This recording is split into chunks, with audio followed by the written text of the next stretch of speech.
Hello everybody, welcome back to another YouTube video. Sorry Ryan's not going to be here today. It's a very busy Monday for both of us. Sorry guys, again, I know. Ryan hasn't been in a while. But anyways, Mets did have a good week. They won I think 2 games out of 6 or 5. Not the best. Anyways, Mets first game, they scored 16 runs, and we're going to get into this. They had Christian Scott starting on the mound. He cannot find a win. He hasn't got a win since 2020. No, he hasn't even got a win since 2024. Not one win. Not one win. I don't get it, guys. It's absurd. I mean, I don't know. But anyways, he went 4 innings, 4 hits, 3-run ball, 3 walks, 5 strikeouts. It's an ass start. Only 4 innings. He hasn't done the best with his innings, at least. But for most of this game, it was a pretty close game. Torrens got a double, get the Mets a run in the second inning, and then Nationals strike back, got 2 runs of their own, and then got another run in the third, making it 3-1.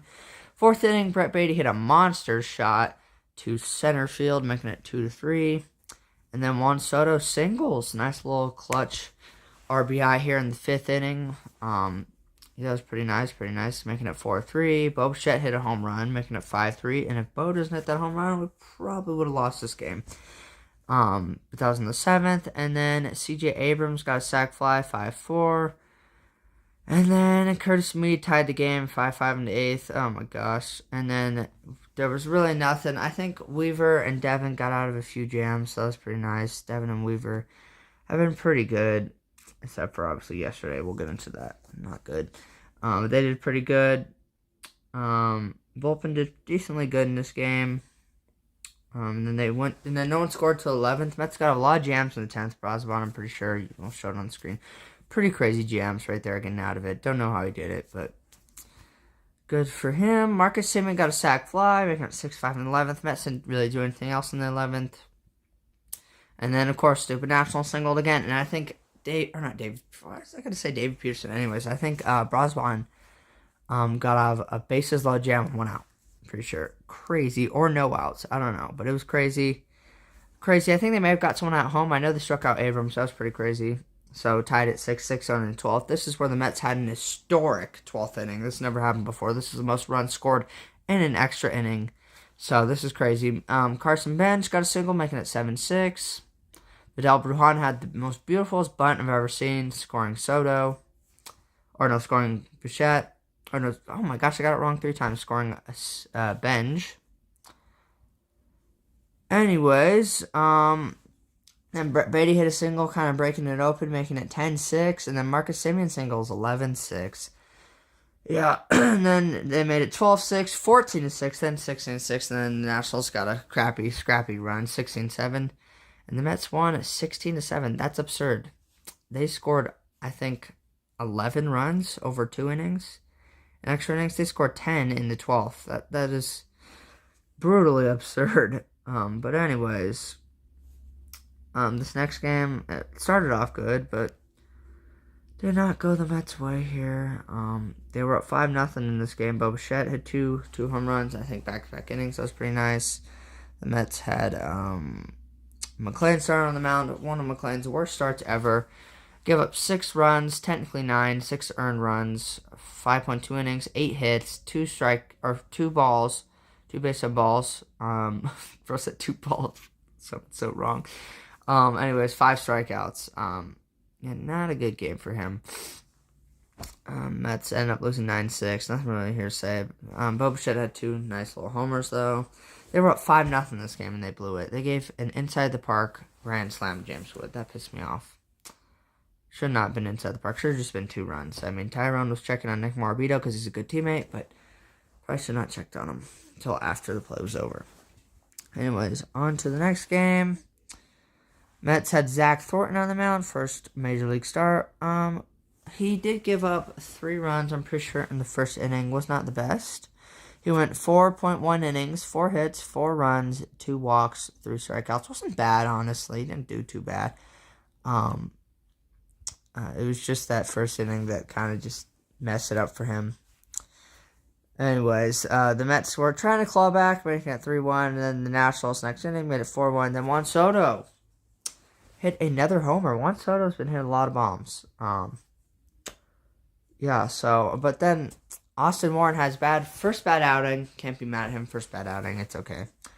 Making it 6-2 though. And then Juan Soto hit another home run, making it 6-4. 2 homer game for Soto. He's hitting like 300 or 400 versus Nats. And he's hitting 300 versus Yankees. Versus former teams, goodness, I can't talk. Versus former teams, he's hitting decently good. But of course, Jacob Young had to hit a homer. Had to hit a homer off Kimbrel. That was the longest innings that Kimbrel's ever done. I don't know why he was still out there. It was 2 outs. I mean, could have got one more out and would have been 6-4 in the ninth. You know, Mets are not the best with the comeback in the ninth, but they do now have one this year. So obviously versus the Yankees. Mets could not win though, losing 8-4, and then on to the last game. You do not want to lose the series. So good news is Mets did win this game. 2-1, very good game. David Peterson actually did pretty good. Got a lot of jams. He only gave up 1 run through 5 innings, 4 hits, 3 walks, 3 strikeouts. Pretty good. And then the bullpen did phenomenal, not giving up a single run. Brosban, Raley, Weaver, and Williams to get the save, obviously. Only scoring plays for the Mets in this game was Bo Bichette scoring a single, scoring 2, and that's really how the Mets won. They got a lot of jams. Especially Williams got out of a jam in the ninth. Guy at third with 1 out. That was pretty crazy. He got a shallow double. It was a weird double. But anyways, Mets got out of it and won 2-1. He had some nasty strikeouts, Williams. Pretty good on the airbender, obviously. Mets did split the series 2-2, and that was the last win the Mets got. Because going into these next few games for the Marlins was atrocious baseball.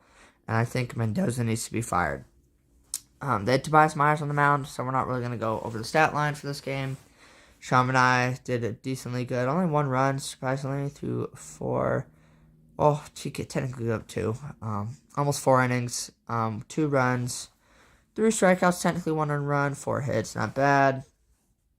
And then, yeah, Mets didn't really do anything. Soto hit another homer. At least Soto's bat's hot. Soto's the only one that's hitting. From the team right now, he had a home run. And that was the only run the Mets got in this game. That was in the first inning, making it 1-0. Then obviously Marlins tied it in the second, and then they got 1 more run in the fourth, and that was it. Mets did not do jack crap after that. Jonah Tong, though, did come back and did really good. They did DFA Kimbrel, which was pretty nice. Kimbrel, ERA was like 5. He's blowing a lot of games, not doing the best. But Jonah Tong, 3 innings, scoreless. Pretty nice. Pretty nice, Jonah. And then on to the second game of the series. Mets did get swept by the Marlins. It was not good. Most of this game was 4-0. They had, let's see who they had starting this game. They had Freddie Peralta shockingly starting this game. He still went 7 innings, 4 runs. That's not bad. It's a really good start. 8 hits. Strikeout. He had 9 strikeouts. Pretty high. That was his most strikeouts this year. 2 walks. And then Jonathan Pintaro came in. Didn't give up anything. And the Mets didn't really do anything. They didn't do anything this game. I think they had like 2 or 3 hits this game. It was horrible. Marlins were up 4-0 most of the game. The Mets got a pity run in the ninth, making it 4-1. Yeah, there's nothing really to talk about this game. I mean, the Mets, the first game, got 3 hits. And then this game got 3 hits. And then this last game, they got like 5 hits. They just were not playing good baseball versus the Marlins. I hope it's just versus the Marlins, but we'll see. We did get an update on Lindor. While I'm filming this video, obviously good news is he is returning to baseball activity, so he could be back maybe a month or less than that, so that's pretty nice for Lindor. The Mets had Christian Scott starting. Christian Scott actually had a good start here. Almost 6 innings, 4 hits, no runs, 2 walks. Good for the walks. You know, his first game was not very good with the walks. 5 strikeouts. And, yeah, pretty good start for Christian Scott. Mets and Marlins didn't do crap for this game till literally the 9th inning. Mets bullpen did good except for Williams. Brosban came in, didn't give up a run. Same with Brooks, got out of a little jam. And Weaver did pretty good. You know, Weaver's been doing really good. And then Devin, you know, you're not always going to do good. Devin had like 5, 6 outings in a row that were pretty good, so I'm not going to get mad at this, but he gave up a walk-off grand slam. They walked Edwards, you know, because they thought, okay, here's maybe an easy out here because this guy's batting like 174 or something, which I don't blame him. You'd think it'd be an easy double play, you know, it was basically low 1 out. But nope, they gave up a stupid grand slam, and they lost the game 4-0, and they're obviously about to play an hour today, or 2, sorry.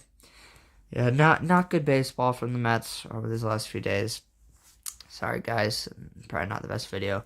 Hope you guys enjoyed, though. I'll see you guys in the next Mets weekly report next week, obviously.